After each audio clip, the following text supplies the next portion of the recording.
Hello, everyone, and welcome to a brand new episode of the Jams and Tea podcast, where we spin the jams and spill the tea. And today we're coming at you with a very special record club. Those of you who have been tuning in to this show for a while now might remember that when Taylor's version of Red came out, Ryley, myself, and my girlfriend Rhiannon talked about that album, and we also talked about her most recent new release, Midnights, as well. And now we are taking the excuse of the momentous release of Taylor's version of 1989 to talk about that.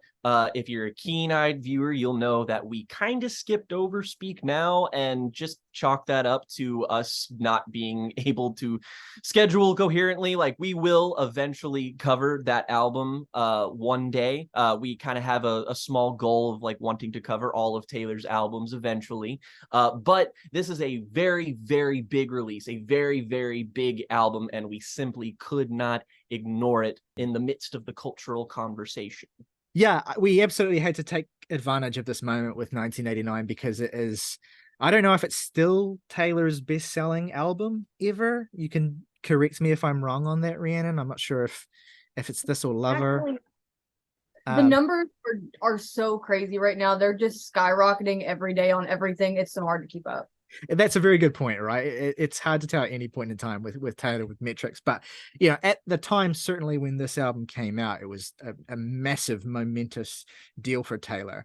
So yeah, and there's a lot of reasons why as well. We'll get into that. It's a hugely significant album, not just for Taylor as well, but just in terms of pop culture in the 2010s as well. Taylor's ascendance to kind of sit among the giants of pop music was really kind of completed with this album in a lot of ways. And it feels also like the dialogue around Taylor Swift and the meta aspect of Taylor's career in terms of like how much her music is about her and her career is kind of like reached a sort of zenith with this, and then everything after this is kind of continued in that trajectory. I'll explain that a little bit more as I get on. I also think this album is very much in a dialogue with the album that would follow it, but that's maybe a conversation to have more when that Taylor's version comes out. But yes, 1989, a hugely significant album. I want to throw over to our guest and Taylor Swift scholar, Rhiannon, now, just to sort of introduce the record, why it's so significant for Taylor, and also talk a little bit about your relationship with this album as well. 1989 came out at a time where the conversation around Taylor Swift was very misogynistic and very just insane all over the place everywhere. Of course, it wasn't as bad as it did get, which we'll get when we get to Reputation. But a really big thing about this album is not only her wanting to play around more with all the pop sounds and everything that she did on Red, but wanting to kind of get away from this, oh, she only writes breakup songs, like she only writes sad stuff. So it's kind of her leaping further into that and also playing into the joke around herself. She talks about, like I was telling Ryley, there's like a very long prologue in the on the vinyl from Taylor.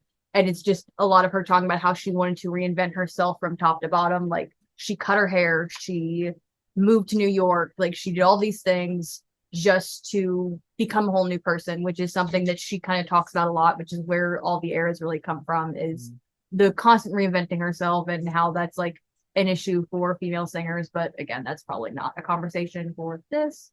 But yeah, I think it's totally relevant, and the reinvention as well comes down to like naming the album after the year of her birth, right? Like, there's not much more of a way you can kind of wipe the slate clean, so to speak, than doing that. Yeah, it's a really strong aspect of the way that the album's like marketed and positions itself from before you even listen to it. Yeah, exactly. And I think it's the last 3 albums that she has to re-record, including this one, I think are just so important because you have the year she was born, her reputation, and her name. Quite literally, that's all that's left.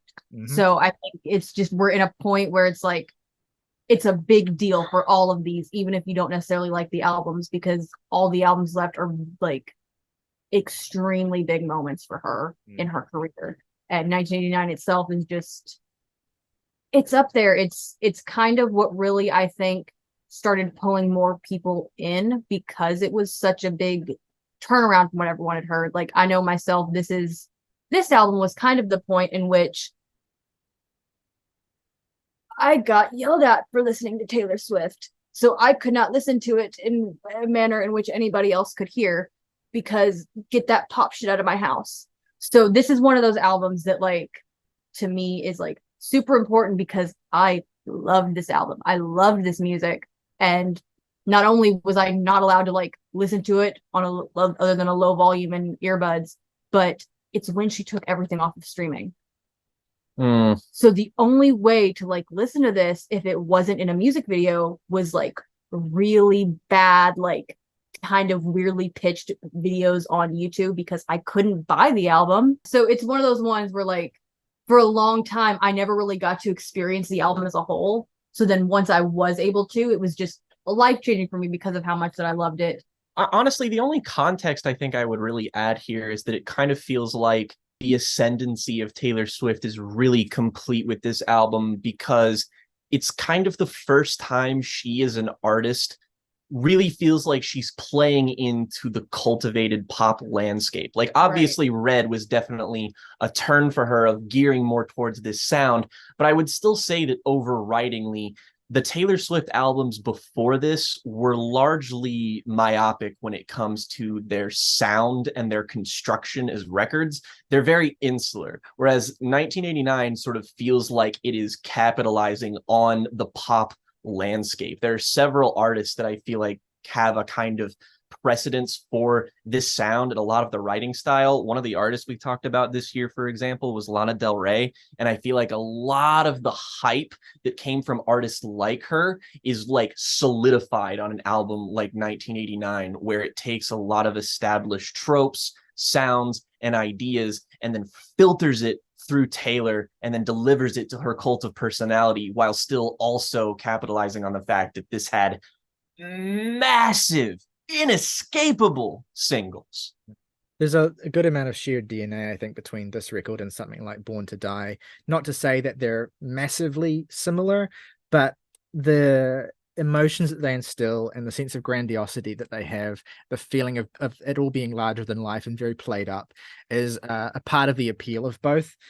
To contextualize, the only thing I would add at this point is, with any of the biggest artists in the world, and someone like Taylor Swift became very big fairly quickly in her career as well, especially breaking through Nashville, which really knows how to elevate artists and kind of put them really high up in terms of the landscape of culture very quickly, as well as, you know, not to mention the fact that that all happened to her at a very young age. But when you are an artist of that stature, as soon as you become an artist of that stature, everything you do, every album you put out, every kind of next major sort of milestone in your creative output is immediately sort of contextualized by your role and place as an artist, right? So everything, the narrative around every album becomes, you know, whether the artist chooses to kind of lean into it or not, the narrative around every album becomes intertwined with where the artist is at, what the artist is doing, you know, the artist making a statement about themselves, about their career, about their life. And the thing with Taylor Swift is she realized this quickly and became embroiled in, you know, this world so quickly as well at such a young age, that so much of her peak period art leans into this idea that it's about the artist responding to things, that it's about the artist in the context of her career and what she's experiencing. And it's natural as well. If you're an artist that big, to be writing songs about your fame and about your experiences and about the relationships that have happened in the wake of that, and responding to, you know, the difficulties of that and the pressures of that, and, you know, the hate that comes with that. So every Taylor Swift album, certainly between, I would say, Speak Now being the first major one that does this, basically all the way through to, certainly all the way through to Reputation, but you could argue that Lover and Folklore, both in their own ways, are albums about responding to where Taylor Swift is at in terms of the narrative. But really, Speak Now, Red, 1989, and Reputation are the big sort of Taylor Swift narrative albums. But what's interesting about 1989 is that it stands alone amongst all of these things in being a total full and complete ode to escapism and romanticism, right? So this is the album where Taylor Swift responds to the pressures and darkness and, you know, misogyny of her life and the way that she's spoken about and the things that she's experienced, by shutting all of those things out, by denying them essentially, and completely indulging in this romantic, you know, wonderland, no pun intended, of, you know, escapism, of everything being, you know, bright and colorful and beautiful. It's as immediate and instantaneous as soon as you hit Welcome to New York, right? Which is one of the most, like, I would say, over the top sort of romanticist Taylor Swift songs. It's so sort of ridiculous, but so like infectious and catchy, and, you know, it's kind of really hard not to feel swept up in, you know, that the wonder and the feeling of belonging and the feeling of happiness that song is kind of about instilling, whether or not it feels sort of real or truthful to you or not. I think as a teenager, as a more jaded younger person, the problem I had with this album, and it was really it was really represented by a song like Welcome to New York, was how false it all felt, how kind of cheap and tacky and sort of unreal it felt to me at a time when, you know, as a younger person, I really valued authenticity in every respect. But the big way in which my understanding or my appreciation of this album has shifted is that, you know, I no longer value authenticity above all else, but also I value something as romanticized and escapist as this for being romantic and escapist. I think that in itself is, when sold as well as this album sells it, can be truly, you know, life-changing. It can be kind of world-altering, and it's no surprise that this was the album that really took over the world for Taylor. You know, her other albums had individual songs and moments where they were really, really big, but 1989 was the apotheosis of Taylor as a cultural force. So that feeds into, I think, the identity of the album and the appeal of it for me. But before we get into that, and what we are going to do, similar to what we do with what we did with Red, is we are going to go through all of the songs. I think it makes sense to go through them all in order, and then talk about the bonus tracks and vault songs at the end. Before I do that, though, I want to just get something out of the way, a conversation that always comes up with each of these Taylor's version albums, which is how it compares to the original.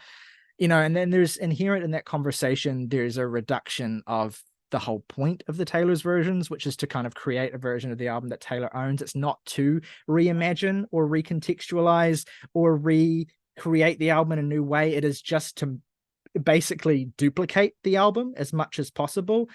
This is something that's become clearer and clearer to me with each Taylor's version release. It's early when the whole thing started with Fearless and Red, there was a part of me that was like wishing that Taylor would, you know, change things more just kind of because she had that opportunity. But the more she's done this, the more I've come to understand that that's not at all the point. And the reason why the albums don't change the songs in any real meaningful or dramatic way is because Taylor wants to create something that her fans can listen to without feeling like they're missing anything. And that's so core to the whole point of the project, right? Nevertheless, the conversation always comes up with when each of these re-releases comes out of how have the songs changed, you know, how has the re-recording process altered the songs? How do they compare? Discussions of Taylor's voice often comes up, and discussions of the way in which sort of Taylor has replicated these production decisions that are very of their time. And certainly that's truest with this album, right? Because this is the album, at least of the ones Taylor has re-released so far, this is the one that's most sort of tied to its moment in time in terms of, like, you know, how it sounds, I would say, which is not saying it's dated or anything, but it is actually saying it's dated, but just not in a negative way. It feels very like what a sort of early 2010s pop album sounds like. And Taylor's done a great job of replicating that to the letter, as she has on her previous records. If anything, I feel like the conversation about this album's mixes being, you know, markedly worse is considerably overstated, I would say. There are differences. I'm going to rattle through all of them real quickly, and then you guys can tell me whether you agree, disagree, or whether there's anything else you've noted. The biggest one that has, I think, people have talked about the most is the difference in how style sounds on the new version of the album compared to the old version of the album. It's a little bit more muted. If you compare them relatively, it's not a muted song, but it is more muted than the original mix. It sort of just pops a little bit less. It's a little bit kind of more focused on the groove, I suppose, and the kind of, it's a bit bassier, it's got a bit more atmosphere in it. And that, I suppose, is the biggest distinction overall in the production style, is that there's less kind of like hard edges and like sort of artifacts and stuff. It's all sort of a bit sort of moodier and like more evened out mix wise. That's the biggest way of describing the difference between the two production styles overall. But it's so subtle. But it is noticeable in style, I think, especially if you've listened to this original a lot. I mean, from my perspective anyway, it's not saying the new version is worse, although I do probably prefer the production of the older song, just because that song, I think, should be as vibrant and just popping as possible. The one spot where I think the production is noticeably different for the worse is on the song All You Have to Do Is Stay. The guitar synth overlay sounds buzzy to me on this mix, and it's kind of ear scraping a little bit. And the original version doesn't. That's the only moment on the whole record, I would say, where the new version is weaker in sound than the other one. There are other differences. I think that there are subtle improvements to the point where I can't even articulate them. I just know that, for instance, I think Blank Space sounds a little bit better than it did before. I don't know why, it just kind of does.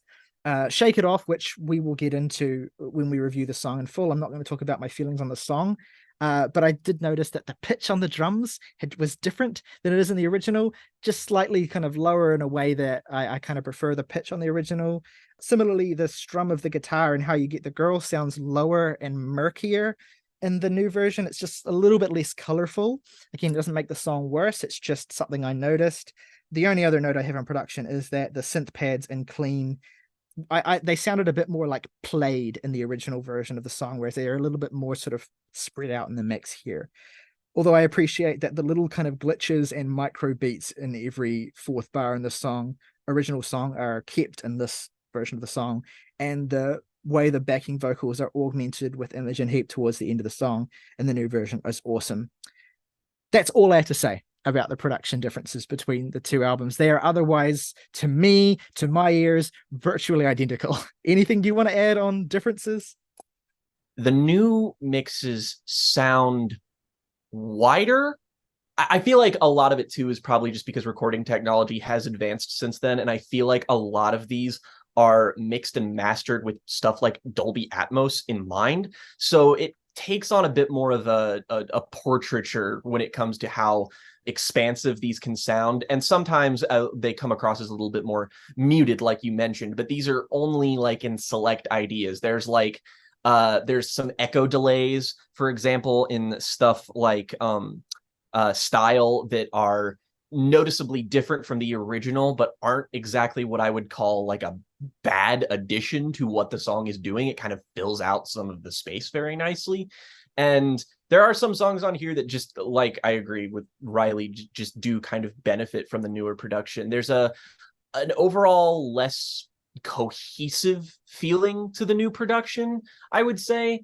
I would also just sort of say that that's only something that really attentive, audiophiles and music nerds are really going to notice. Like when you put this on your car stereo and you play it and you sing along to the lyrics, this is probably not something that's going to enter the forefront of your mind. At least I don't think it would. It hasn't with me so far. So this is all really nerdy stuff, I think. Like, if I had to put it in one sentence, I'd say this sounds like, because of course Taylor is working with her regular production collaborators like Chris Rowe and Ryan Tedder and Jack Antonoff, and it sounds like those guys trying to make a record that sounds like a 2014 production, basically. Max Martin, basically. And well, Max Martin only produced a small number of songs on 1989, but yeah, basically. True. So that's what it's like. It's like it does sound like someone who's used to producing records in 2023 actively trying to produce a record that sounds like it was made in 2014 and doing a really good job of it,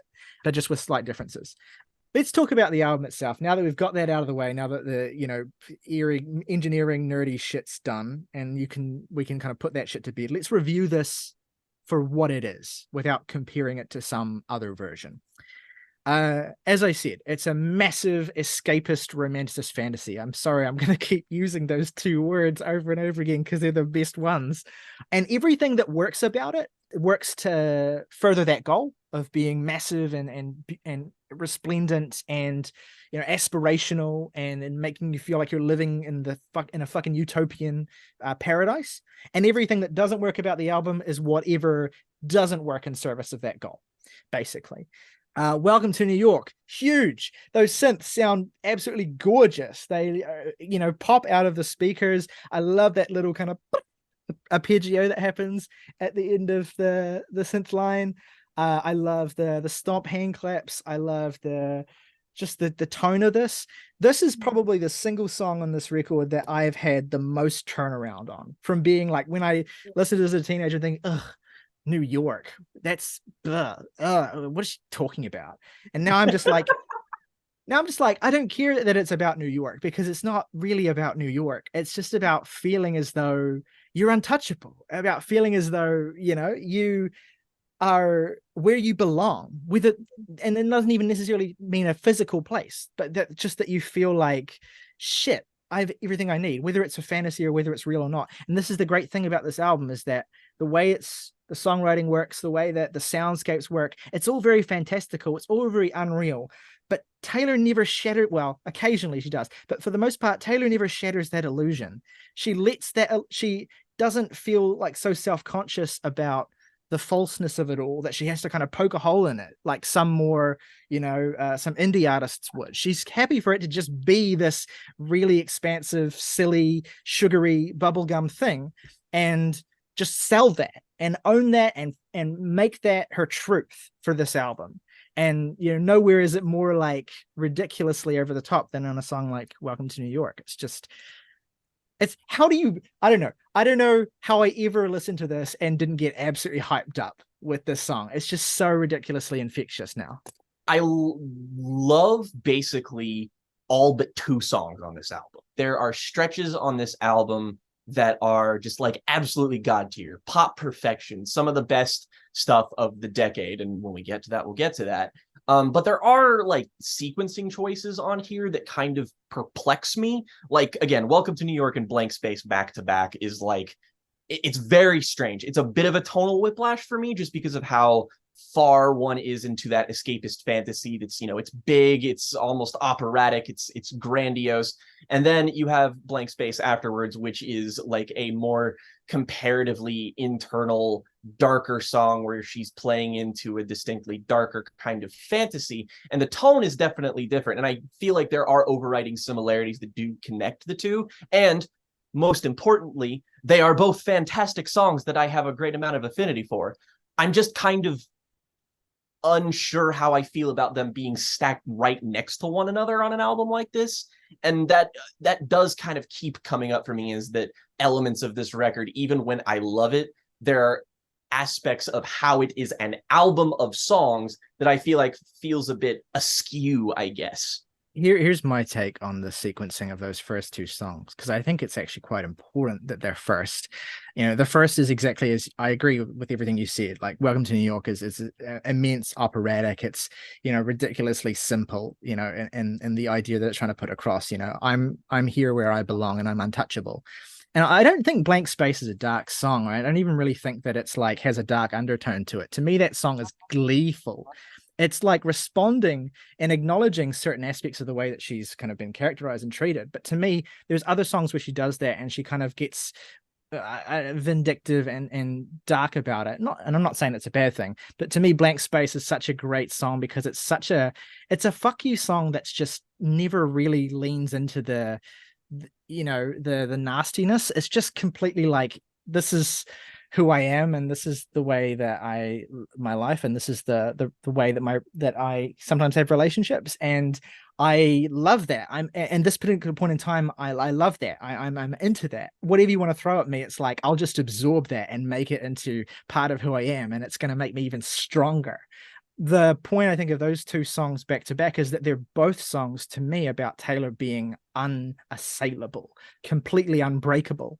You know, however real that is, it doesn't matter. It's just that confidence at that level is what they project. the last thing I'll say, I don't want to hog too much on these, but the last thing I'll say about Welcome to New York is that the most baller thing about putting this at the top of this album is it's Taylor Swift, former country artist who has slowly been transitioning into something more mellifluous than just a country artist, leading off the album with the most synth heavy synth pop, Oh yeah. no fucking traces of Nashville anywhere to be seen song of maybe the whole album. You don't question for a second that Taylor Swift is in complete and total possession and control of her life, of herself, of her image, of who she is, and it's exhilarating. It makes you feel like you have that same level of control as well. I guess when I said that it had a darker tone, I guess more musically is what I meant. I mean, even though I don't know, there is something about the control on Blank Space that feels a little bit intentionally malicious, but like in a good way. It's just that the way that they run together for me has always felt mildly disorienting. It's not like a huge complaint or anything. It's just one of those things that I feel like lots of synth pop albums succumb to, is that when there's like, you either have complete uniformity in aesthetic and you risk making an album that's kind of samey, or you have to, vary things up a whole lot and just kind of do your best to sequence them all in a way that makes sense to you. And for the most part, I overridingly can see that. But for me, it's just a choice that is always come across as musically a little bit like, whoa, okay. And it's not the last time that happens either. I get that. It's like, Taylor's like very two-dimensional in Welcome to New York, and it's suddenly with Blank Space, it's like she's winking into the camera and showing you a little bit that there's like, a real like knowing aspect to what she's doing. She knows how she's kind of manipulating your perception of her in real time. Let's lean into Blank Space a little bit more, right? Because this was a big song for Taylor. This was one of the ones I remember hearing the most. 2014 was my my second last year of high school, and this album was just everywhere. Like, as well as I had mostly female friends in school at that time as well, so it was like 1989, just everywhere. And it was like, in 2014 you were either listening to Taylor Swift or you were hearing fucking Meghan Trainor's All About That Bass or Iggy Azalea's Fancy, and so you would always pick Taylor over those. I love the swagger of this song. I love the way that it's like, it's got a kind of a bit of a spacious synth pop feel to it, but there's also like these really warm acoustic guitars in it as well. I love the snark and the just the personality in Taylor's vocal performance. It's been a long time since I've thought about the lonely Starbucks lovers meme, but it came crashing back in my mind listening to this song. It really does sound like she's saying Starbucks lovers, and I did think that was the lyric for a long time. Yeah, it's a really, really fucking catchy and fun song. And again, it shows you can be playful and you can take all of this negative shit about the way you're talked about, and you can completely just sap all the negativity out of it and just embrace it as, this is the way that I live my fucking life. You got a problem with it? That's on you.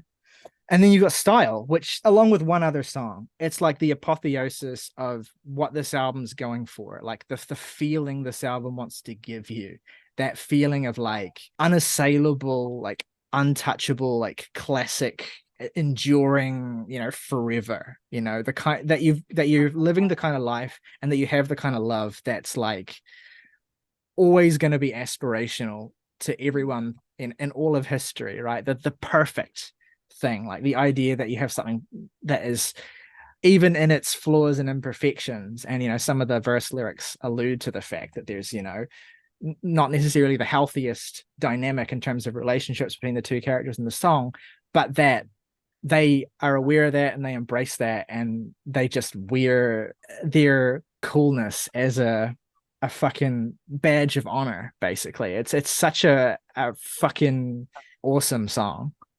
This album really was the start of defining if you loved or hated Taylor Swift, because of songs like Style and how many singles there were.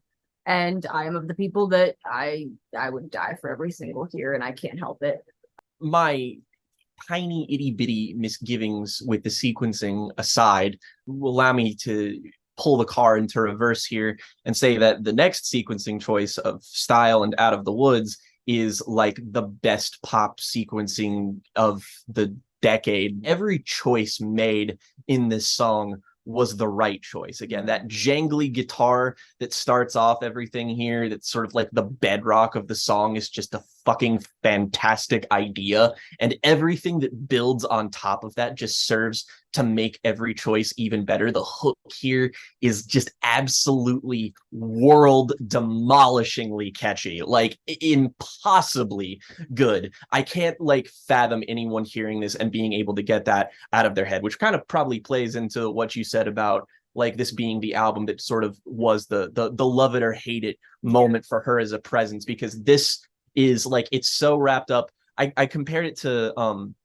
Lana Del Rey earlier in the sort of Born to Die thing. I think that Style is like, this is like an antecedent for a lot of the ideas that are in, like, you know, where she talks about referencing things like Brad Pitt or James Dean, stuff like that, like emblems of Americana and fame and all of these ideas that sort of crystallize, but not in a way that feels like she is directly addressing America or the broader idea that like Lana might have gone with. Like, this is more of a personal story, a specific lens to view a relationship through. And it has a kind of symmetry with Blank Space. In fact, actually, the sequencing choice there is actually equally as smart, because Blank Space and Style are basically just two sides of the same coin, whereas Blank Space is kind of a flippant sort of taking control of the narrative kind of song, whereas Style is playing into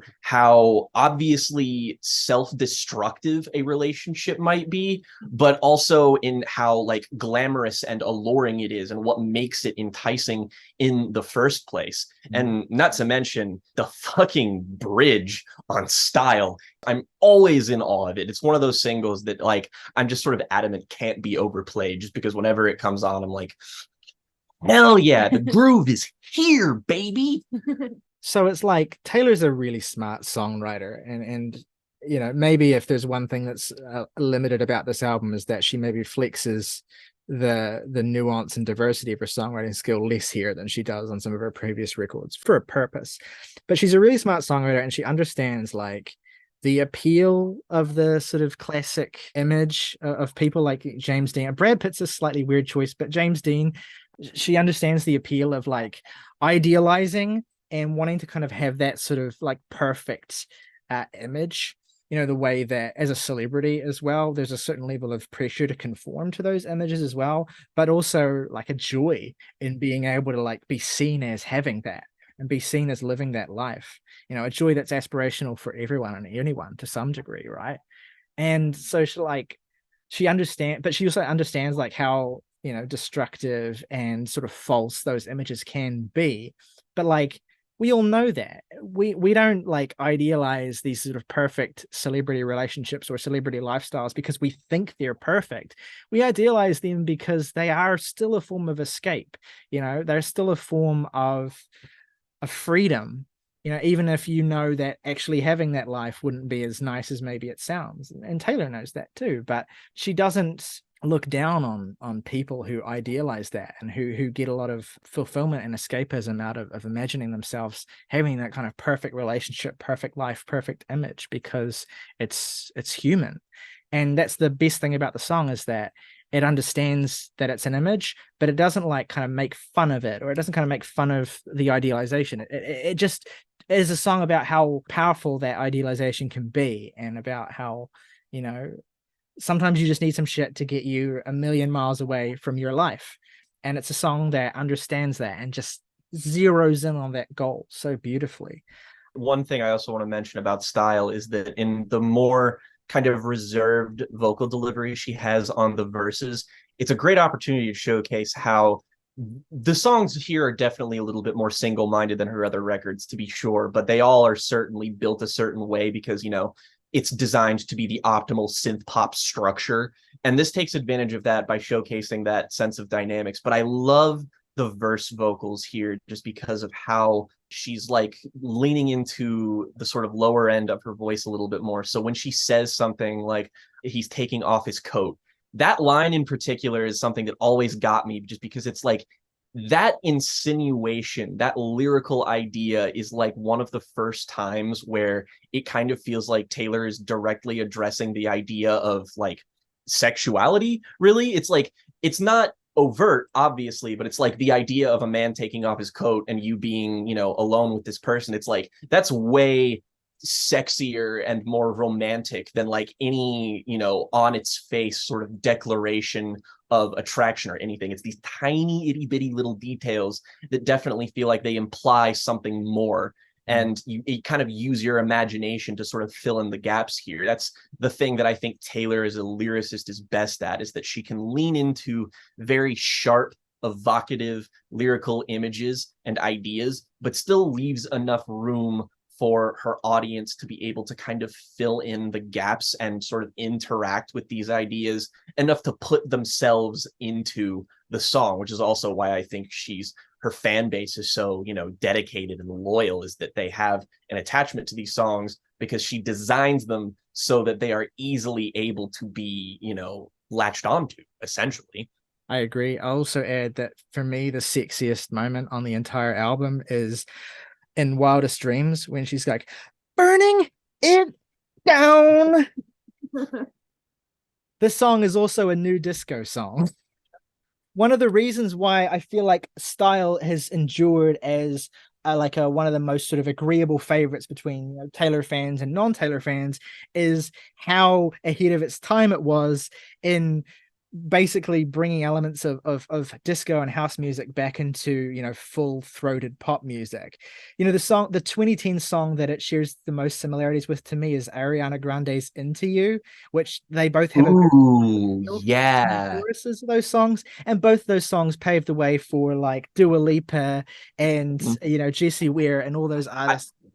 I was gonna say Jessie Ware. Like, honestly, that guitar that's such a distinct part of this song is like the midway meeting point between like an REM jangle pop guitar and like a Nile Rodgers disco guitar. It's got that funk feeling to it, right? That's exactly right, and that's so disco, right?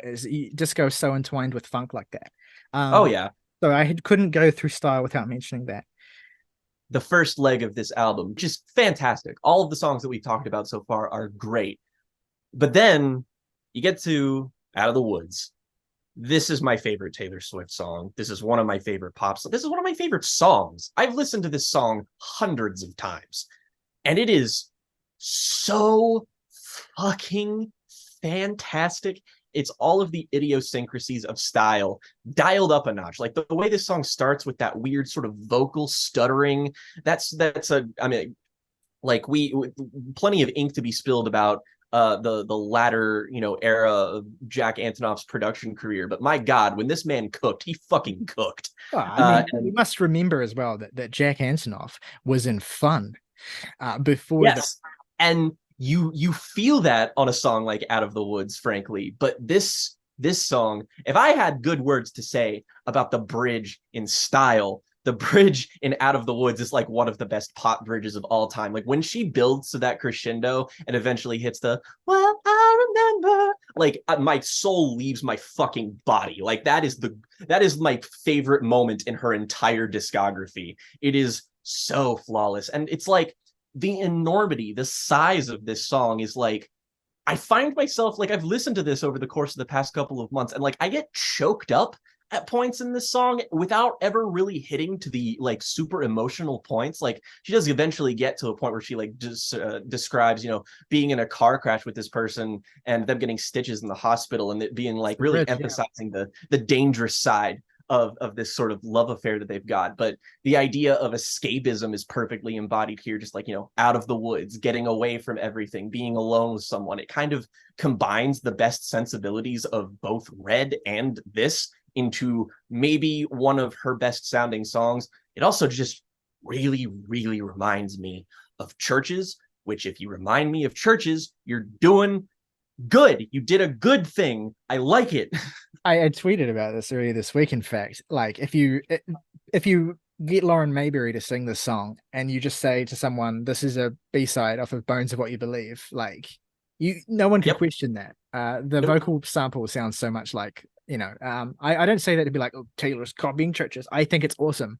What I love about this song coming after Style is that, Style is a song about, this sort of idealized, sort of romanticized relationship and image for yourself that just is perfect in every way. And it's also, it's a song that kind of subtly hints at the facade. You acknowledge James Dean in a song like that. You're immediately reminded of James Dean's death in a car crash. Then you get a song about being in a car crash. That's an extension of the song because it's coming out of that heat of the moment feeling of just being with the only person in the fucking world that you want to be with that particular point in time and just fucking running away. And again, when I say this is an album about escapism, then you've got to have the escape, right? You've got to have the thing. Part of the reason why I'm not as hot on I Know Places, which is still a good song, don't get me wrong, is that it kind of what that song goes for is kind of already accomplished so well with this song. I agree with what you said about the bridge. I think it's the best bridge that Taylor's ever written. Not just in terms of lyricism, but just the whole feeling of it. It's one of the most emotional moments on the whole album, to be honest. It's really hard to not look there. I'll be honest, right? I've got no pride. There are many times in this album where I've choked up, where I've got really overcome. And we haven't even gotten to most of them yet, but this is the first one. It's a really intense song emotionally without being super heavy subject matter wise. It just makes you feel the danger.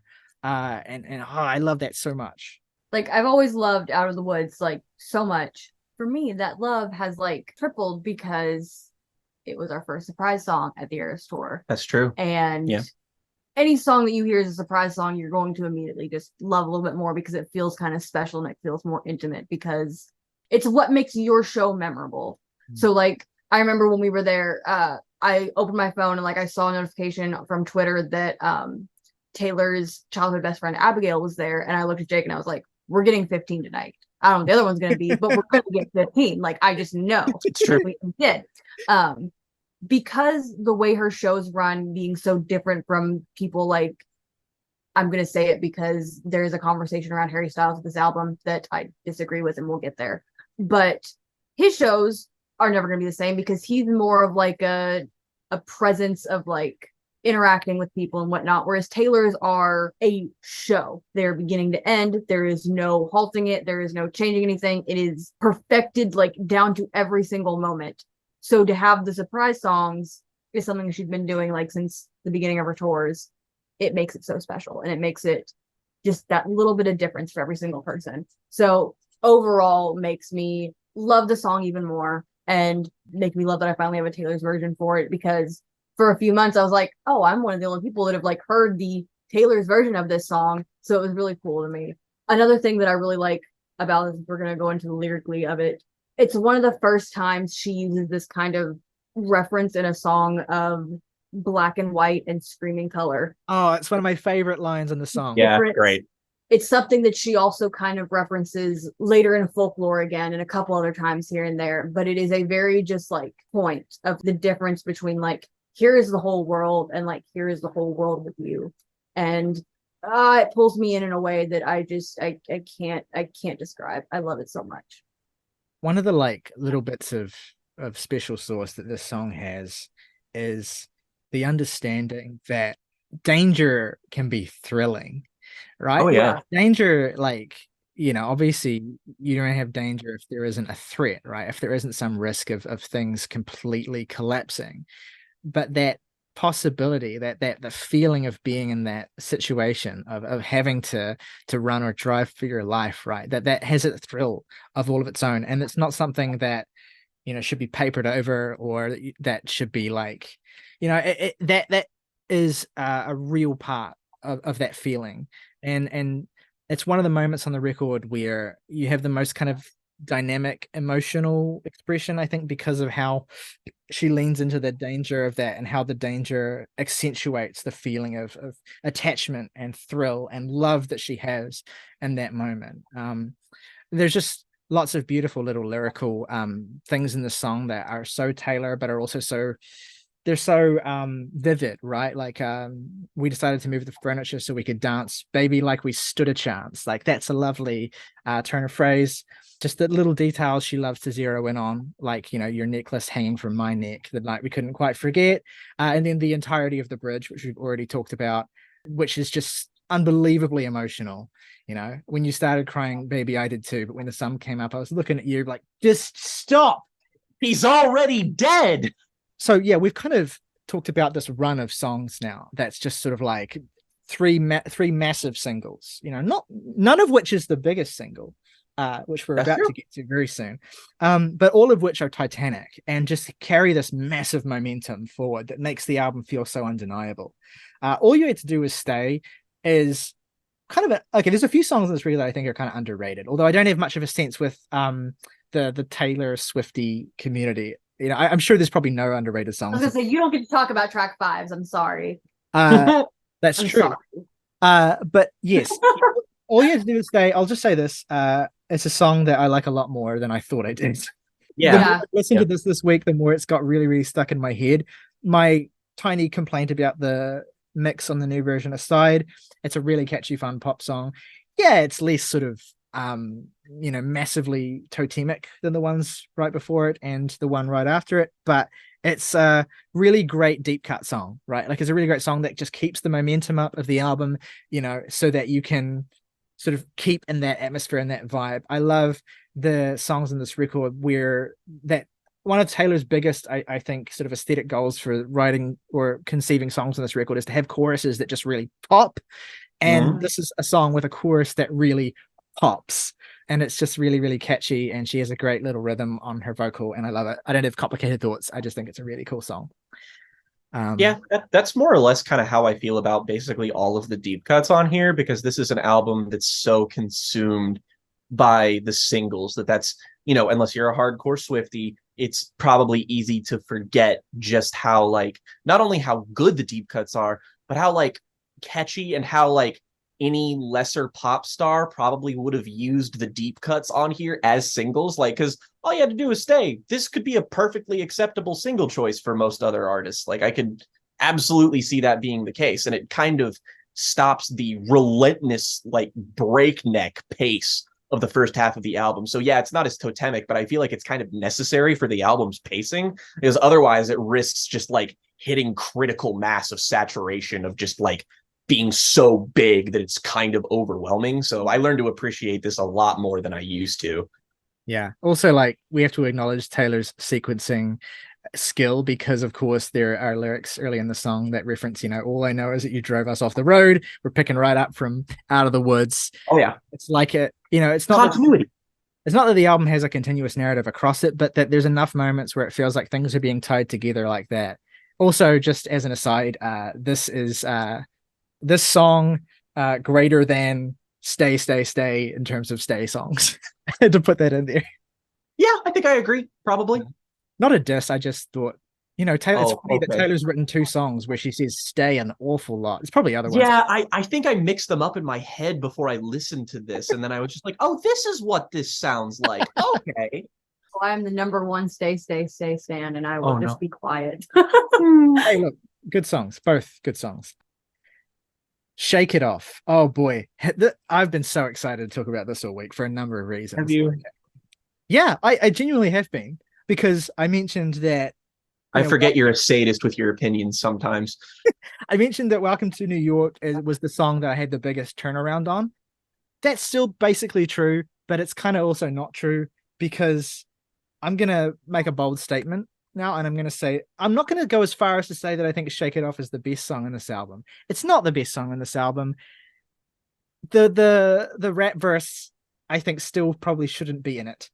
Although it kind of is charming now in a way that it never used to be to me. But I just, and I understand, because I know what your angle is going to be on this, is the whole, like, having to hear it 500 times in retail. And I'll let you. Oh, I've got other things. I'll let you have that. But I just want to just take a moment to appreciate, outside of Taylor Swift, although there's a whole angle with Taylor herself and why it's significant that this is Taylor's biggest song and what it's about and all that sort of thing. I just want to appreciate for a second what an absolute masterclass in pop songcraft this is. That fucking hi-hat, that shit is heroin to me. As soon as that drum beat comes in, it's like, oh my God, This Listen, is I maintain that 1989 is one of the albums that made me be like, man, I really want to join percussion. I want to play drums so fucking bad. Like it's this. just I want to be able to make that sound with the hi-hat. Exactly. Yes, that. And also just like, again, I'm not trying to be Rick Beato here, but just like the way you can hear the room tone of where that's recorded is just like such a nice little flavor. It's like got this earthiness to it. Again, the pitch is Surely this is the when the levee breaks snare of pop. Again, the pitch is shifted in the new version. I like the original. That's fine though. It's just a bit different. So yeah, that drum beat to me is one of the most iconic things about this whole album. That I could listen to it on a loop for hours. So, Scratches my brain in a way that I love it. Mhm. I'm sorry. Then you've got the You don't have to be sorry. I'm the one here with the lamest opinion possible. it's okay. Hey, look, it's okay. Then you've got the those processed horns, those really kind of they just sound so like crunchy in a way that I really, really love. I know and I can understand hating them. I can understand hating the way those horns sound. I definitely can. But to me, they've got like this sort of crunch to them that really like is a nice compliment to the drum beat. I love the little inflections that Taylor has, and I'm so glad that she's kept all of them in the re-recorded version. The best one is "I never miss a beat." I love that. I love the way she does that, and I love and the way that she sings that. That's what they don't see, and that's what they don't know. I love the sass and the performance. I don't love the bridge, the rap verse, although I commend Taylor for committing to it in her re-record. If I were her, that would be the thing I would be most tempted to in some way change, because it is, it's kind of cringe, but also this is the thing where I was talking about earlier about how sometimes Taylor's weird, like quirkiest, most idiosyncratic things that don't necessarily work well ultimately end up being part of her charm. And I just think this album and this song is kind of the perfect sort of template for that charm to work. Even if I do kind of tune out a little bit in the verse. But yeah, I just wanted to be on the page saying that I used to be an edgy person who thought Taylor Swift there were a lot of parodies and stuff, but I have come around on the song. So yeah. This album was so big and so inescapable that you're just going to hear the singles for it everywhere. But I maintain that my affinity for the songs on here was not diminished whatsoever on all of the other singles. Like the song on here I've heard the most by far is Blank Space. And that song's never, like, in fact, I only think that song's gotten better with time. Like I sort of thought it was like, okay, this is a cool, catchy pop song when it came out. And now I'm like, no, this is fantastic. This is well written. It's dynamic. I love it. Shake It Off just feels so like, and this is weird too, just because I'm like Ryley and that I've kind of 180'd on my opinion on a lot of Taylor Swift's music that I sort of was ambivalent on earlier in my life, because a lot of her, again, quirky eccentricities and cringy moments are things that I now find incredibly charming and vulnerable and interesting in a way that a pop star like Taylor Swift has no business being. Like a lot of the appeal of albums like Midnight's, for instance, are like Taylor Swift, one of the biggest pop stars in the fucking universe right now, is making an album where she's self-consciously being kind of a loser about things. And I get it. I like that. It's interesting to me that that's being played up. She's not this untouchable goddess. She's not like trying to put herself on a pedestal. I like that. It's cool. And here, I think that paradoxically, it ends up being kind of like, it's like it just goes so far in the other direction that it ends up almost accomplishing the same thing. And that it's just like, I'm just gonna shake it off, where it's just like, these things don't bother me. It's a bit of a thou doth protest too much sentiment within the song, where it's just like, okay, I get it. This was in a period where you were under some immense undue scrutiny, but making a song about how no one's criticisms are bothering you and then turning that into a hit lead single on the biggest album that you ever make, it's a bit weird, but that's not why I dislike the song. I dislike the song just because, like, everything about the way that it sounds, it's like I just feel like I'm in like a fifth grade classroom and like somebody's like the teacher puts on a song for all the kids to dance to because they're cool. And I will be dancing. And look, I get it, but for like, I am a fifth grader and I am happy about it. There's the horns on here sound weird and buzzy, and I don't really like the way that I kind of think that they sound even worse on this version. Everything about it feels so artificial. I don't like, the thing is that when Taylor leans into her cringier tendencies and I get along with them, it's because they're genuine. It's because they're not projections. It's because I can understand them and identify with them. Whereas this feels, I don't want to say dishonest, but it kind of feels like, again, she's trying to overcorrect with all of this stuff, where it's just like, I feel like specifically Blank Space is a song that masterfully harnesses all of the things that people were saying about Taylor Swift in a way that makes a really compelling song. And on Shake It Off, she's basically doing the same thing, but opposite tonally. And it rubs me the wrong way in all the worst places. It's just like, it's just something that every time I hear it, I kind of like it a little bit less. And that's the thing. I don't hate this song.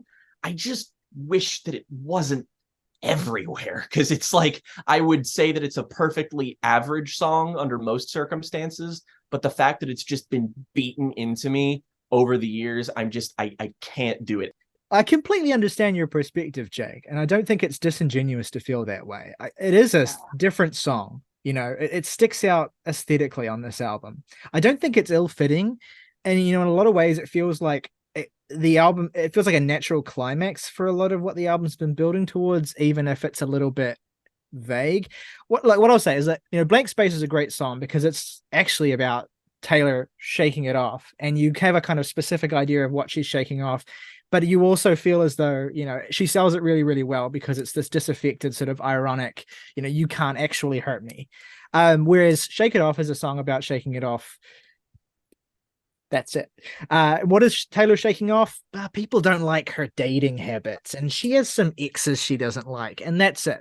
And I'm not saying that's insubstantive. Oh, how dare she? I'm not saying that's insubstantive, but I'm just saying that, there's admittedly, like, I suppose, less to grab onto, and if you want to kind of like be able to read into the song and whatever. But like, the other reason it's called Shake It Off is because you shake the shit off while you are listening to it. It is a fucking dance floor filler. Admittedly, you know, the era in which it was filling dance floors was when I was a cringy sort of 17-year-old. But it is a fucking great song to dance to. It's really hard not to groove when you're listening to this. And again, part of it comes from just how immediate the rhythmic aspect is, but also just like, the refrains are repetitive and kind of vague, but that's because they're kind of built to sort of slot into the rhythms and grooves and not kind of take away from them too much. I will say, I detect a slightly teensy tiny little bit less stank on the "this sick" beat in this version than the original version. I don't approve of that. That line should be delivered with as much stank as humanly possible. But that's all. I listened to this album in the car the other day, and I was just like, this is maybe sounding embarrassing, but I genuinely felt euphoric when this song was playing. It was like, oh, okay. Amazing. That's a feeling I wasn't expecting to get from Shake It Off by Taylor Swift. I will at least call it this. In my eyes, it's a failure, but it's an admirable failure. I cannot say the same thing about the other song on this album that I don't like. All right, so let's talk about Bad Blood. This is the worst song on 1989, including their bonus tracks and vault tracks. I don't feel like that's even controversial. I don't hate it the way that I know a lot of people do. And this is not me trying to score points or anything, or me trying to capitulate. There is a light through which I can see this song as charming. However, that context is absolutely not on the album 1989 by Taylor Swift, where thematically, content-wise, in so many respects, it is a sore thumb. Like, it is a complete mood killer, foot on the brakes, just completely taking me right out of the experience. And I'll get into why that is. There's more meaningful reasons for why I don't like the song being on this album than just it's a bad song. I think it's a mediocre song that has some bad decisions in it, but I'm not going to debate the semantics. I want to hear from you two as well, because it is a notorious song, right? A lot of people talk about the song as being one of Taylor's worst songs. I'm curious, like, what Rhiannon, I'm curious, like, what is the Swiftie consensus on this song? I know that so much of it is embroiled in the whole beef aspect of it, but I'm curious to see, like, is this a song that Swifties are divided on, or is it just what kind of reputation, so to speak, does this song actually have? Because I don't have a clear picture. It's not one I see a whole lot about. I think the biggest thing that I see is the difference between people that prefer with or without Kendrick Lamar. Like, honestly, until Jake started talking about not liking it, I didn't realize there were that many people that did not like it. I think it's fine. I've never really had a problem with it. I think the Kendrick Lamar version is shit, and I will openly tell anyone that. Something I was going to mention earlier, when Taylor performs it, she has a lot of chants that the crowd does, and one of them is the "you forgive, you forget, but you never let it go." When she dropped the Taylor's version of it with Kendrick Lamar, there were people on Twitter that went, "Oh my god, he said the chant," because they didn't realize that it came from it made me laugh so hard. Everything about Kendrick's performance on his version of the song is fucking hilarious. It's so funny. It reminds me earlier. It's one of those songs where, like, it was one of the very few that I could listen to and it not sound like it was coming through a dumpster. So, like, I don't know if I don't know if anyone else had this experience of, like, having to listen to songs on YouTube that were, like, purposely distorted so that they wouldn't get, like, copyright claimed. And it's like, that's how I had to listen to 1989 for a very long time. And as a woman enjoyer, I also, as much as I hate the Kendrick Lamar version, the music video is kind of cool. So me as a kid was having a lot of fun with that unknowingly. But yeah, I don't really have any, like, big issues with it. I think it's fine. I get it, like, sticking out on this album and not really fitting. Like, I can understand that, but, like, I don't have any, like, big complaints, I guess, which makes me the outlier, and that's fine. I don't really care. I'm not, like, a super fan for this song. There's a weird way in which it's kind of charming how silly it is. I just would enjoy it more if it wasn't in the context of me listening to 1989 and then just this booming song about being, like, bratty and vindictive comes up. It just doesn't fit the mood of the album at all. No, I definitely get that. Like, it literally comes back to it being one of the only songs I could listen to. So it has, like, a place in my heart of one of the songs that I was able to enjoy at least somewhat. So I think my brain is so tied down to that it doesn't really want me to think about any negative feelings towards it, because it's like, it's a core memory. Like, it's a piece of my childhood and, like, my love for Taylor Swift and having to deal with my bitch of a mother. So it is what it is. I don't really care either way. There is a long and storied history of bitchy diss songs, and they are, like, it's an important subgenre of pop music to exist. I will say I prefer the Kendrick version, if only because I don't like the song very much, and Kendrick being in there as well just kind of makes it a little bit funnier for me. Yeah, same. Also, it just reminds me of that amazing clip of Taylor singing Backseat Freestyle in her car, which is one of my favorite things that she's ever, like, posted. I don't even know where that originally came from, but just, like, people make fun of her for that or whatever, but I'm just like, Taylor is all of us listening to Backseat Freestyle. That's the whole point of that song, is you should sing it in your car. That's kind of the whole thing that Kendrick's doing in the song. Anyway, that's a whole other thing. Jake, why don't you tell us about your bad blood with Bad Blood? Let me, before you say that, because I think that also that makes me realize why I prefer without Kendrick Lamar is because I could not listen to the version without Kendrick Lamar. That probably helps. Have fun. Anything I could possibly say about this is kind of rendered inert when the biggest problem is simply, we got Bad Blood. I hate this song hook so much. Every time I hear it, it just sounds so atonal and jagged and weird. And I'm just like, why? This is an album that is littered with positively magnificent pop song hooks, just some of the best of the decade. And then here we have this Bad Blood. I mean, it's like listening to a fucking drone. It's so monotonous. And again, if I thought that Shake It Off felt a little bit out of place, it at least from a macro perspective, I at least understand what it's doing there and the purpose that it serves within like the track list and how it kind of calls back to other sentiments and other songs. Whereas it's just like, here's a random song about this beef that I have, and I'm just kind of like, okay, if I thought that should have been a single that isn't connected to an album, this just this needs the full annexation treatment. I don't know what out like it, I mean, that's the thing, is that when I commonly cite this as my least favorite Taylor Swift song, and as someone who also doesn't really enjoy Reputation, I'm like, this is Reputation without the commitment to being Reputation. Like, a lot of that album's biggest misgivings and people's biggest problems with Reputation, which I do share, frankly, are that it is kind of an aesthetic nightmare of an album. However, it commits to that aesthetic nightmare. Like, there isn't a point at which I feel like that album kind of half-asses itself.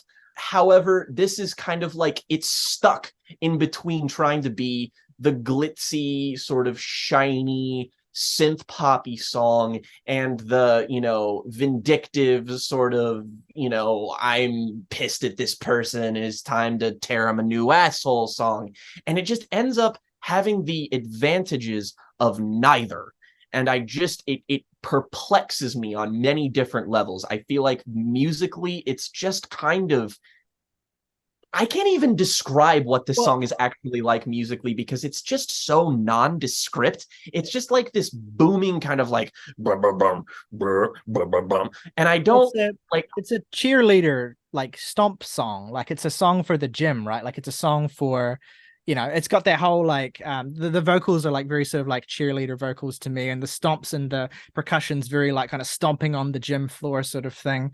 I think the song does a decent enough job of committing to what it is. It just happens to be a very sort of empty sounding thing. Like, it's just the thing that she's going for, I think, is a thing that sounds so much more weirdly kind of minimal and spacey and sort of empty compared to what the rest of the album's doing. In that sense, I think it would fit in really well on Reputation. But see, that's the thing, though, is that I find it, I agree with you. I do think it's a bit too minimal, and Reputation's an album that's like insanely maximal in very different ways than 1989 is maximal, but it feels like this just, for me, I can't picture it being anywhere where it makes sense. And then there's just the actual, like, I don't know, I find the petty kind of spitefulness on here to just be, to me, as an outsider looking in, I just can't fathom why this was worth making an entire song about. It just confused. Fun to be a bitch. I completely get it. yeah, Reputation is all about how fun it is to be a vindictive, spiteful bitch sometimes. I get that, but when it but Bad Blood does not sound fun. It sounds like like the low end on this is just like really bizarrely pronounced on an album that doesn't really do that all that often. And there's just nothing about the song that really works for me. I do agree with Ryley, is that I prefer the version with Kendrick, even though his verse kind of sucks, but it's like funny. So bad, dude. That's the thing. Such a bad verse. Kendrick is an anomaly. He was OG like DOC. Remember that? My TLC was quite OD. ID my facts. Now, POV of you and me, similar Iraq. That's my favorite. When he compares the beef to the US and Iraq, that's the funniest fucking shit I've ever heard in my life. Kendrick is an artist who, I mean, we've broken down his entire discography. We have an immense fondness for him. Without Kendrick Lamar, I would not be the music fan that I am today. I would not, like, simply put, like, To Pimp a Butterfly is one of the most important canonical albums to me in existence. And also in the 2010s, I don't know what the fuck Kendrick's deal was, but every time he appeared as a feature on a song, he kind of just You know what? sucked. I don't know what was with it, but anytime he appeared on a pop song in the 2010s, he was just like, fuck it, man. Give me the check in the mail. He just phones it the fuck in so hard. It's like, you know what this Kendrick verse reminds me of? I actually think that it's the one it reminds me of is actually a really good verse. It's just that people don't think it's a very good verse because it's on a comedy song. But it reminds me of the Lonely Island, YOLO, his verse on that, where he's talking about like, you know, how you've got to like look out. He's giving like stock tips and shit. It's really funny. Like he really leans into the bit on that. And it's so funny that like this song, his verse came out in May of 2015, which was after the release of To Pimp a Butterfly. So like imagine being a Kendrick fan at that time and you've been like soaking into Pimp a Butterfly, this massive jazz rap opus, and then the very next thing you get from Kendrick is this verse on this Taylor Swift song that he probably recorded like a year earlier. Man was probably a bit tapped out. Totally understand. You know, here's the thing. If the rest of the song matched Kendrick's very flippant attitude, I would undoubtedly like it more. I definitely, look, last thing I'll say is this. I cannot even fathom thinking that this song is worse than Look What You Made Me Do, but to each their own. My thing about this is, and it depends on how you define a beef song. You could make the argument that every breakup song Taylor's ever written is a beef song. I wouldn't go that far, but like, but a lot of those songs where Taylor is kind of vindictive and angry and kind of reading the receipts, so to speak, are like, you know, it's easier to get invested in those because there's some sense of personal stakes. Whereas the Taylor Katy beef never really felt real. I mean, a lot of pop star beefs never really feel real. So the whole song doesn't really feel like there's any kind of actual angst in it of any kind. There's very little stakes to it. Like I don't really I wish I understood what the bad blood was about beyond vague, like you did a bad thing to me, so now I'm mad about it. Also, by all accounts, no one fucking likes Katy Perry anyway as a person. So I'm gonna isn't it funny though that like I think you could easily make an argument that at the beginning of the 2010s the idea that Taylor Swift would completely eclipse Katy Perry in terms of world conquering success is kind of a foreign idea. Like that idea is kind of strange because like at the very beginning of the decade, Taylor still really wasn't in her imperial era quite yet. So I feel like a lot of people would have expected Katy to have carried her success a lot more, well, successfully than she actually did. And, you know, then she didn't. Well, the thing with Katy is that her rise to fame was a lot more fast, whereas she got from the bottom to the top really quickly, whereas Taylor like worked over the series of 2 or 3 albums to kind of, you know, move herself in that direction, establish herself, and kind of build a momentum. And when you build a momentum, it's a lot easier for that momentum. It's like physics. It's like Newton's laws of physics, right? You build up momentum, that momentum is more likely to be sustained for a longer period of time. Whereas if you just like, I can't believe I brought up Isaac Newton in a Taylor Swift review. Let's move on. Wildest Dreams is my favorite song on this album. Great pick. So I mentioned earlier that Style was one of 2 songs that feels to me like the apotheosis of what this album is going for. This really wide-eyed, romantic sort of pursuit of this breathless perfection that makes you feel like you're living in a paradise, essentially, and your life is perfect, and you have this love that's unassailable. You know, that's obviously a fantasy, right? Whether or not you're aware of whether it's a fantasy, whatever, it doesn't matter. All that kind of subtext and shit doesn't matter when you can create something and live inside of a feeling that makes you feel as boundless as you've ever felt, right? And Style's a song that does that. But Wildest Dreams, to me, is like the song that is the apotheosis of that. When I think of like romantic songs, I don't just mean like romantic in the love sense, but I mean romantic in like the idealistic sense. So like this is romantic in both senses. This song gives me a physical reaction, right? This song is like it is what it feels like to be so completely and utterly taken away by your feelings, by the perfection of the state that you're in with this person, even if it's just a moment in time. And even if it's not real, right? And the one of the most powerful things about Wildest Dreams is that it doesn't matter whether it's real or not. It doesn't even matter if you know it's not real. What matters is that it's what you're feeling, right? And you're connecting with this other person, and oh god, the song is just stunning. It's a complete showstopper. I lack the vocabulary to describe what this song does to me. Rhea and I were actually at a wedding very recently where the song that the bride walked up to was a string arrangement of this song.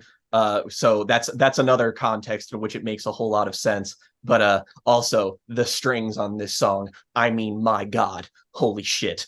Like when she actually gets to the chorus refrain on here, it is just mwah. This is maybe the biggest this album sands out of the woods.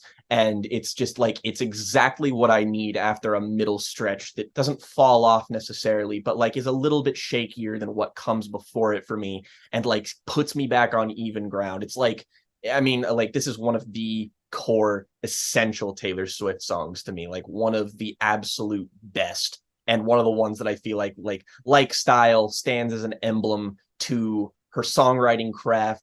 There's a devastation, I guess, that kind of underpins it, because the framework of it is a Say fantasy. You'll Remember Me. Yeah, the framework of it is a fantasy, but also like it's not at the end of a relationship. It's connecting with someone and then imagining the end and imagining the last moments, being the kind of person who is so, has been through this routine, the relationship routine so many times, and has had this feeling of falling in love so many times that they're unable to, not imagine the end. But, it's not necessarily a source of sadness for them. It's a source of like, I don't know, just of release, of like knowing that whatever is about to happen between you and this other person, you're going to be leaving a mark on each other's lives for the rest of your life. Like the feeling of seeing someone and knowing right away that no matter what happens between me and this person, no matter whether it goes the distance or not, I'm going to remember them for the rest of my life, and they're going to remember me for the rest of my life, for the rest of their life, excuse me. And that's a powerful feeling.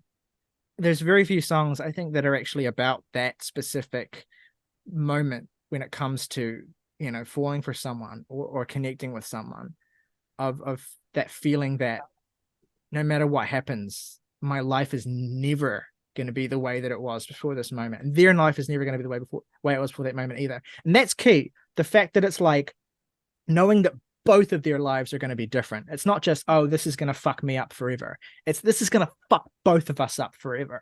Style is a song about being kind of drunk off of this feeling of liminality between two people, and this is like the hangover that comes afterwards, where you kind of realize that, but it still maintains a sense of, like you said, romance that makes it feel dressed up and alluring, that even though you're confronting a very stark reality, it still doesn't make it seem bitter or even unpleasant. It's just sort of acknowledging the alchemy of the experience of life.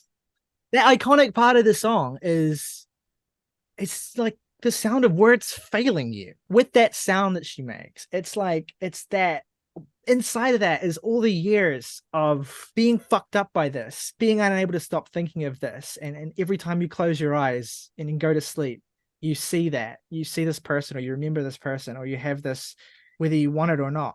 And it's just all captured in that noise she makes, man. It's just fucking, it's too much for me. I haven't listened to them back to back, so I can't say this for sure.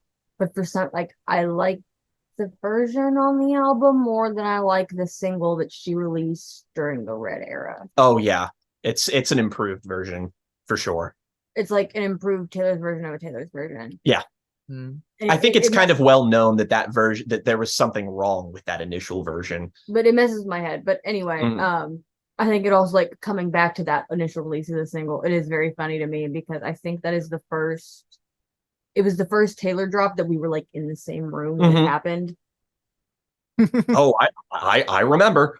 me like crying, she owns her heartbeat. Anyway, yeah, it's beautiful. Everything about it is beautiful.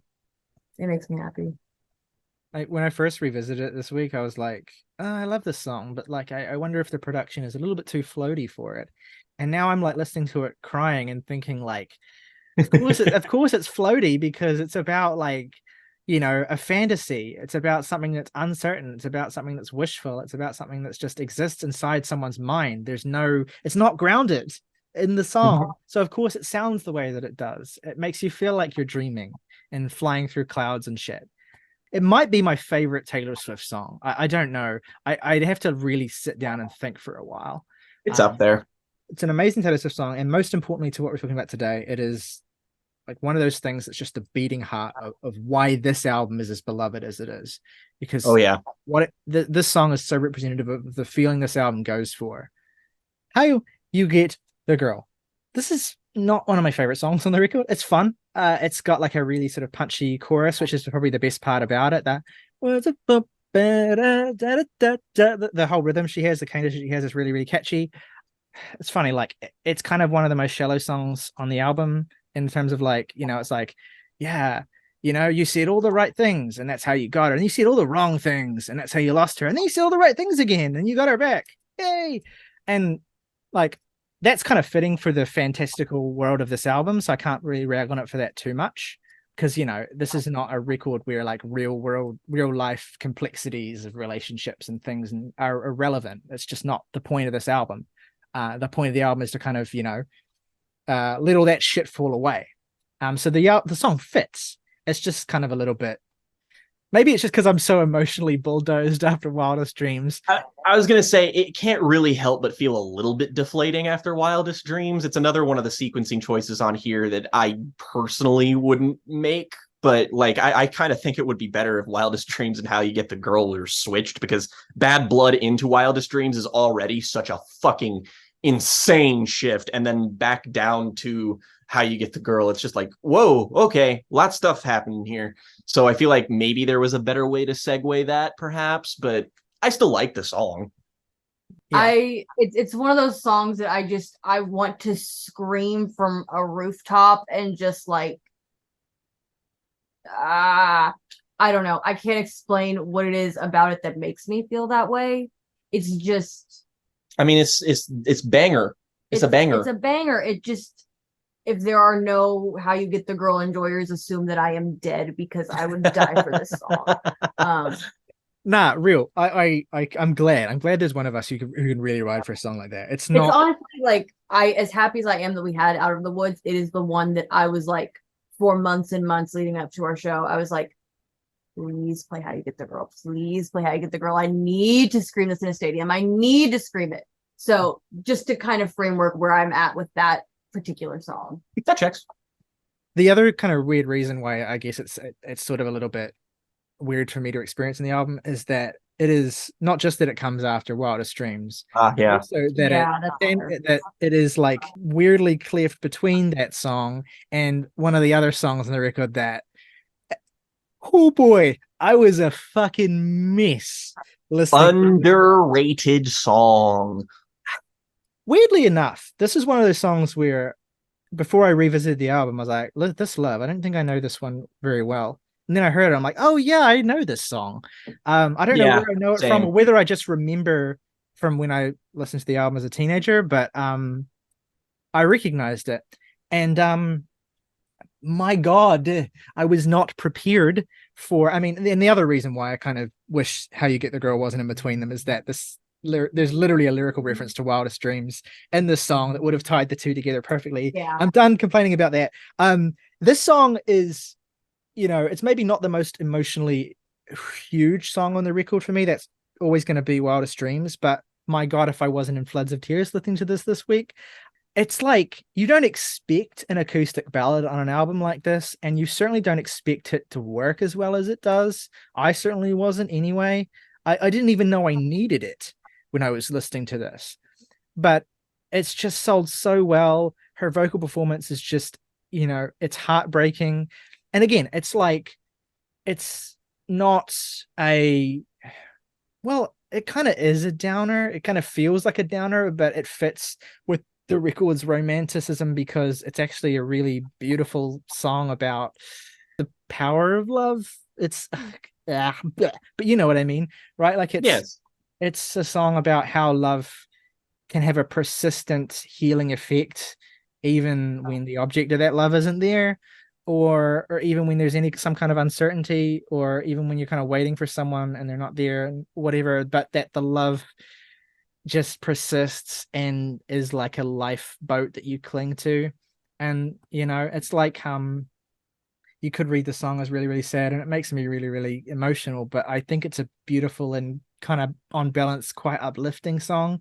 Especially with its like ending on the "this love came back to me" at the very end, sort of reinforcing that it's like, yeah, there's uncertainty in the song, literally with the dichotomy of the love is good, the love is bad, but ultimately it's something that keeps you going for better or worse. It left a permanent mark. No way, no way I can talk about this without sounding a little bit trite, because it's, it is a little bit of a kind of cheesy love song on some levels, but like it's perfect. It's the perfect iteration of what this kind of song is, this sort of wistful acoustic ballad. I think it's one of the things that bothers me when I hear people say that Taylor's voice isn't really in it in this re-recording. Oh, like, yeah, she sounds amazing on the newer version. And like I feel more emotion on this one than I did previously, I feel like. So I don't know. Maybe that's just me, but yeah. This is one of those songs where I think age and experience makes her able to sell it even better. It's one of those a bit more dexterous here. Yeah, it's one of the things me and one of my Swiftie friends were talking about the other day, is that like you can really tell on this that like she is able to do a lot more vocally than she could then. She's able to recognize like how much growth she has had over the years, and is able to kind of put that to really good use on songs like This Love, where like she's able to perform it in a way that she couldn't before.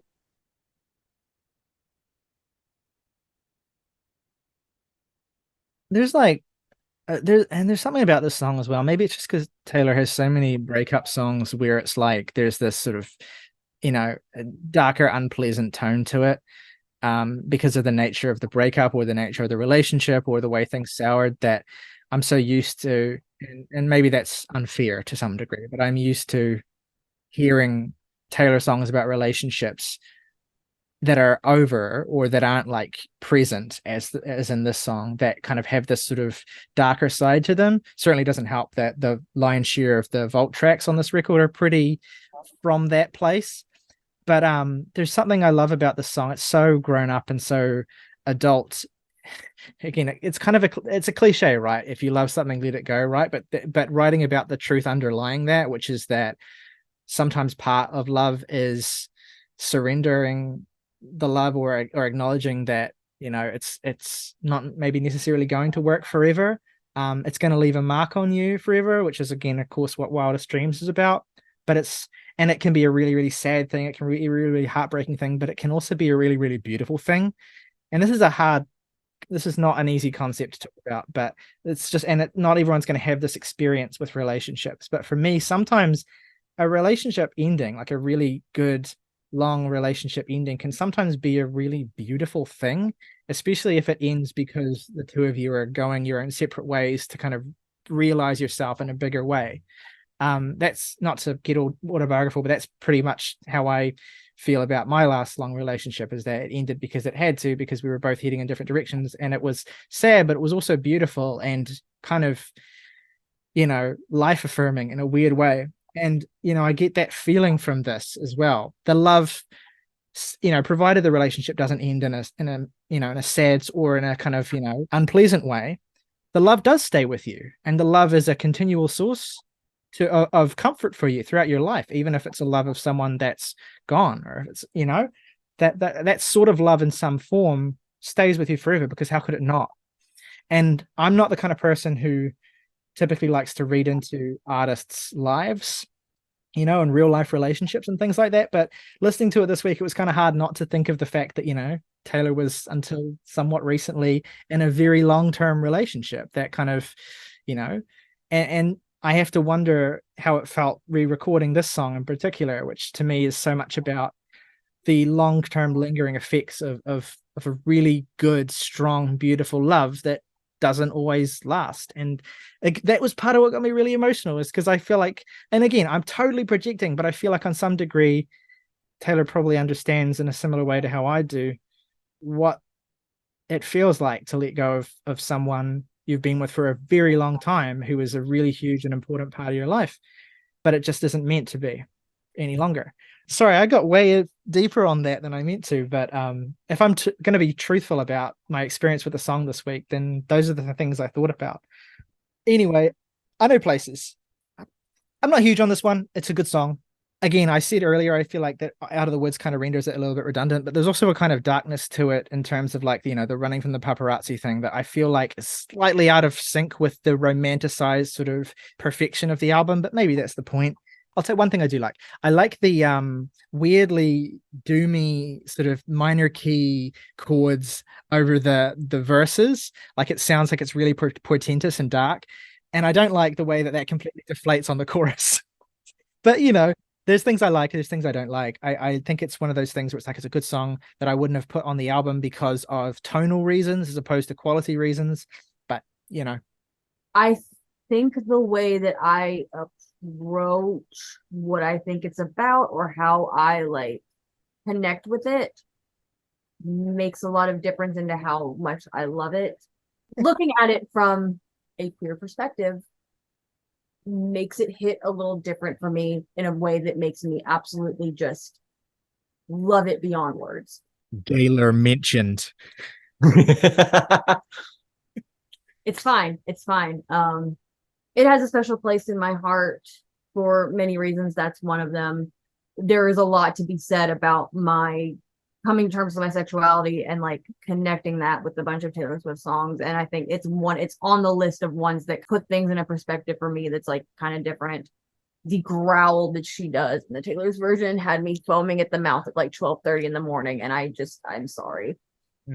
It's a good sound. It's the thing I'll say, like, and this is like, I suppose as good a moment as any to address the whole controversy with, which is so stupid to me, of like reading songs by, cis het artists through a queer lens or whatever. Or look, there's a difference, and most people know this. I'm only talking to the people who don't. There's a difference between having a queer interpretation of a song written by a cis het person and deciding that this song by this cis het person is secretly about their hidden queer experience or whatever. You know what I mean? Like reading the song as if it's like a coded way of saying, this is something about me that I can't say properly. I think that is in most instances, if not always, a deeply problematic and unfair thing to do. But it's not the same as saying this song can have a queer reading, right? It's not the same thing at all. Loads of great pop songs or otherwise written by cis het straight people can have a queer reading, right? And there's nothing wrong with that. People interpret and read songs because it's art, right? You read it through your own lens, you interpret it in your own way.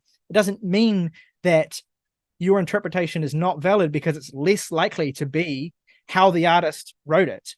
That doesn't matter, it doesn't matter what the artist was writing it about.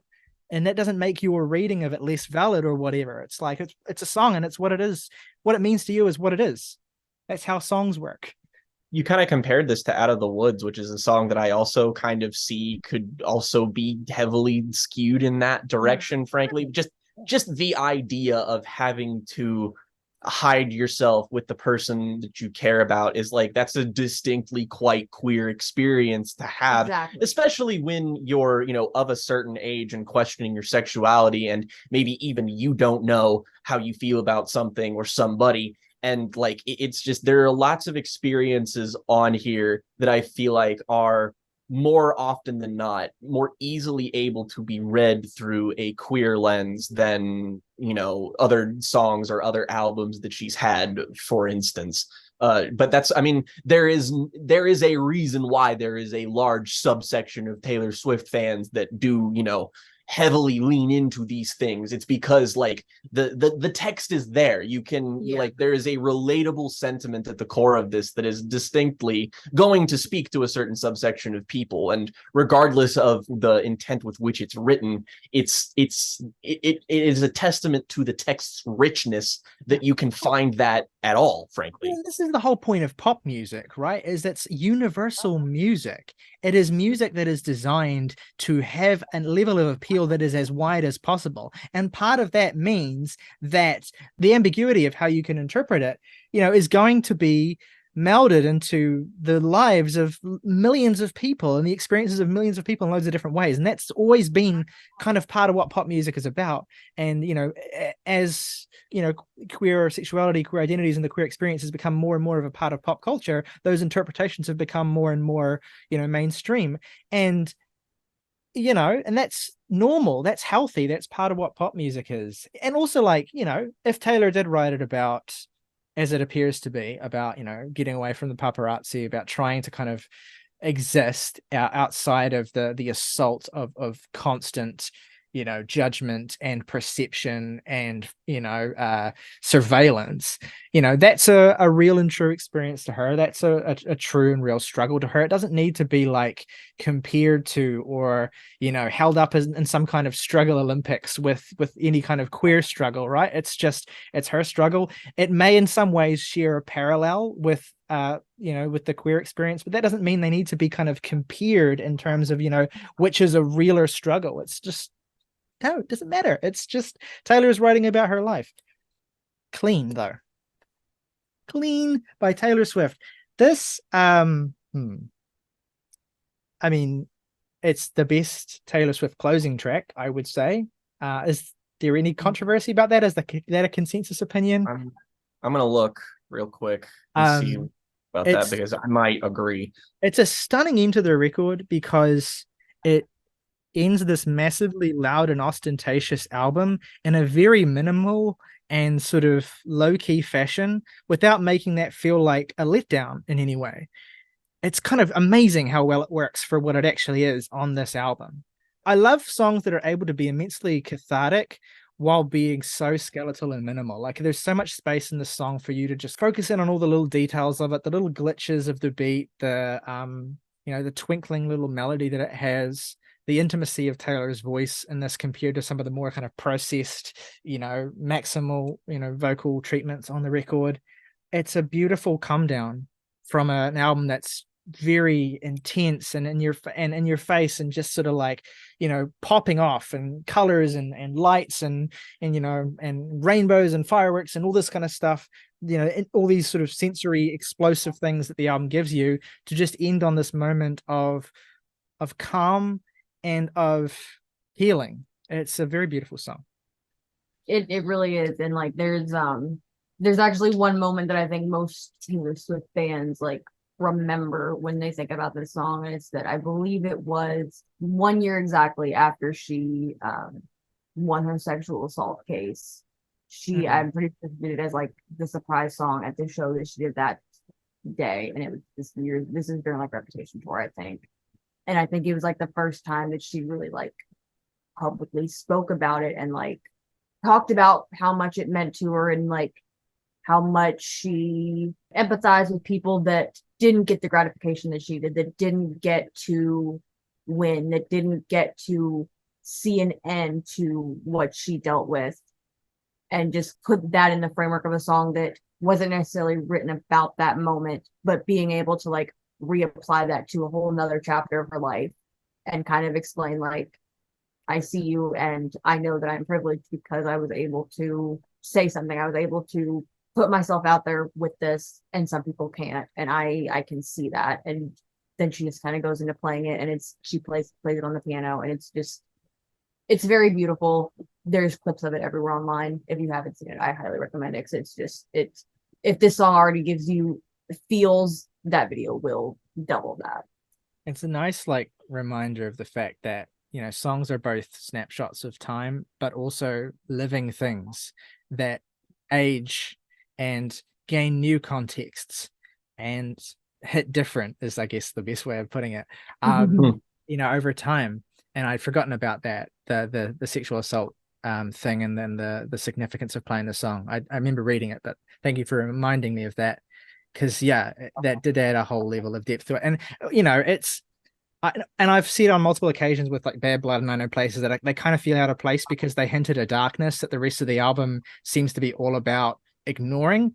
But the thing with Clean is that it's the last song on the album, right? It is the coming down to earth after all of this. Those other songs kind of don't quite work in an album context for me because they disrupt the vibe the record is going for. But Clean is like, it's a coming down to earth, and it's a positive song, right? It alludes to darkness, but it is an empowering song, an empathetic song, as you say, and a song that allows you to find catharsis and to find closure from it, and it's got the darkest lyric on the whole album, I would say, which is, the water filled my lungs, I screamed so loud, but no one heard a thing. That's way darker than Taylor gets on the rest of this record. Yeah. But apart from that, it's like, it's obviously easy to see why it's clean because it is a cleansing song. It is a song about having all of the shit, just feeling it all wash away after so much time. For this album, so much of it is a fantasy, so much of it is a romantic kind of escape that maybe suggests an ugly reality that you don't want to be a part of. But then it's like coming back down to earth and just feeling fine, feeling as though you're healed and you're cleansed and you're free of the shit that you maybe were initially trying to escape or trying to hide from. And it's like, it's the idea that, even when you wake up from the beautiful dream, it doesn't have to be hell. You can just feel grateful to be alive and feel grateful to have survived all the shit that you've survived, and be aware and where you are and at that particular place at that moment in time, breathing. And obviously shout out Imogen Heap. I think one of the coolest and most creative artists of the 2000s.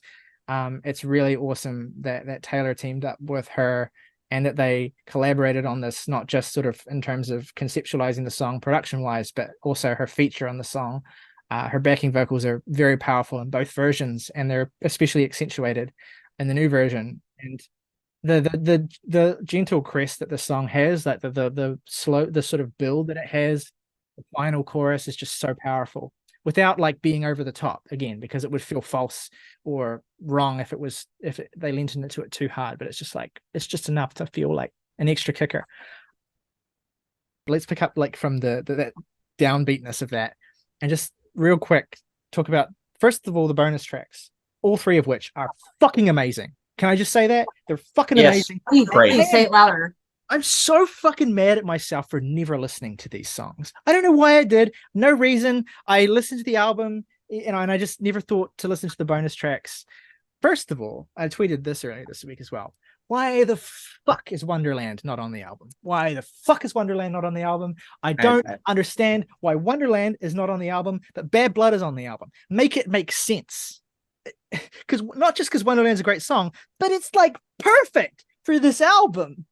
It's like it should be on there.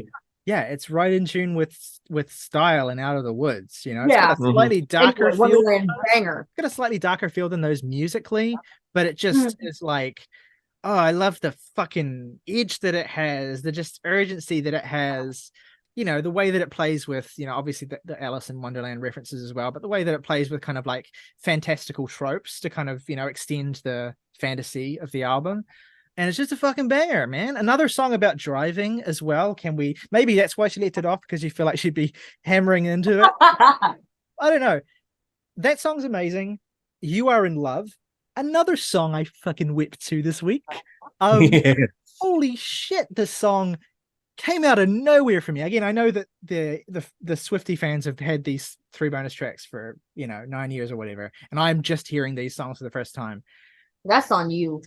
I can't imagine going 9 years not listening to New Romantics. I was gonna say that's. But we're gonna go back to You Are in Love, because that one is one that is like I've always like enjoyed, but like for some reason over the last week it is just like skyrocketed for me, and just like sobbing, crying, mental breakdown levels of like So Taylor's a great storyteller. That we've been new, but like Yeah. the way that it's like the momentum in the song, she just goes bang, Yeah. bang, bang, bang, bang, detail, detail, detail, detail.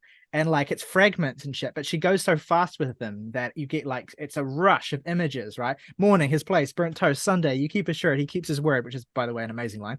And for once, you let go of your fears and your ghosts. One step, not much, but it's said enough. You kiss on sidewalks, you fight, then you talk. And one night he wakes, strange look in his face, pauses, says, "You're my best friend," and you knew what it was. He was, bro. That just what the fuck did that? Yeah, she's fucking insane. That shit was like I was driving as well, and I was like, and I was driving as well, and the song like kind of stops a little bit for the, you're my best friend, you know what it was, he is in love, and I was like, nah.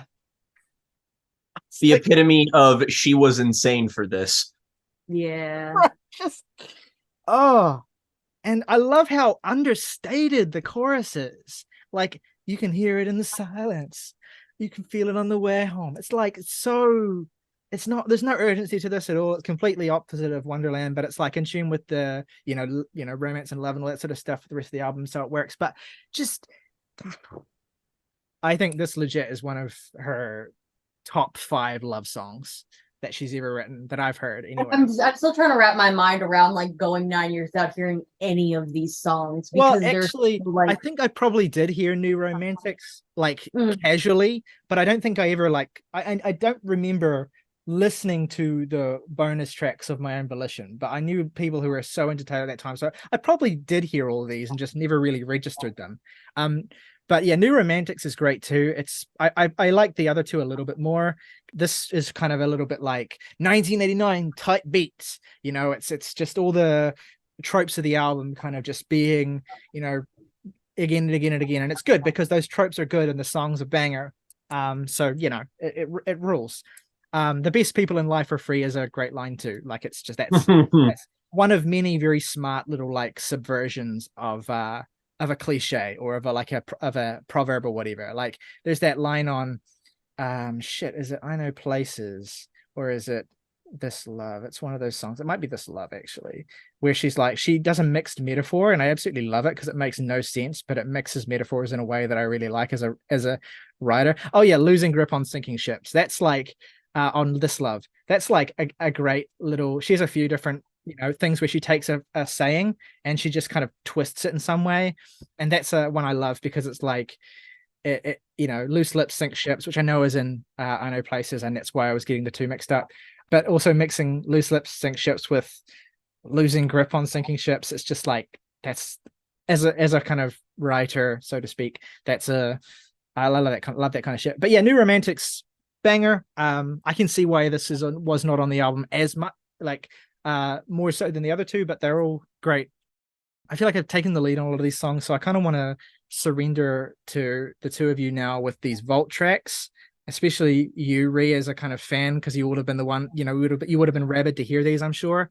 What are your take on the vault tracks on this record?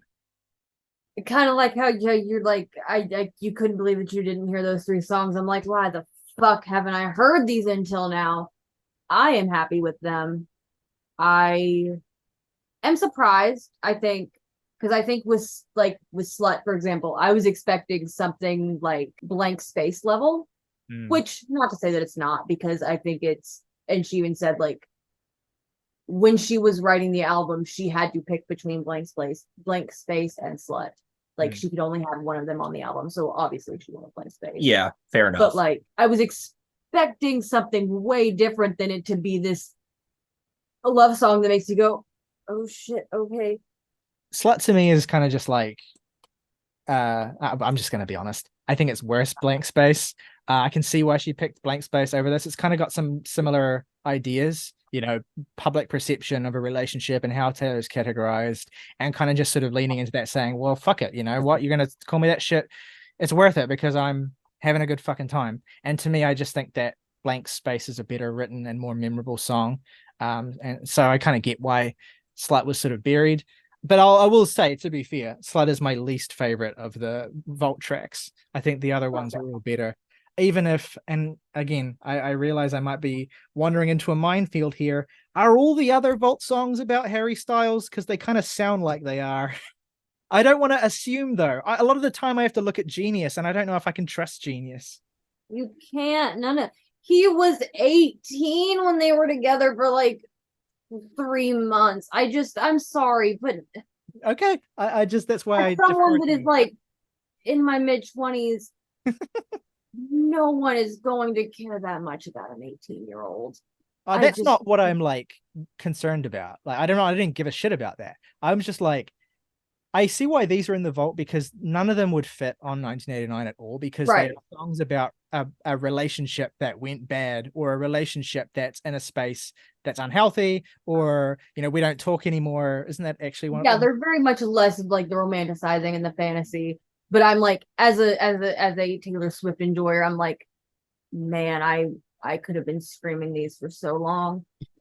I like the line on Now That We Don't Talk About not having to pretend she likes acid Like rock. acid rock, that's my favorite.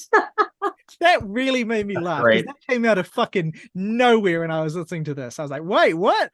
I don't have any like specifications on who I think any of them are about. Just they're not about Harry Styles. I think that's the stupidest of all the fan theories, but that's another conversation that's not meant to be had with this because this is about her music and not people being fucking weirdos.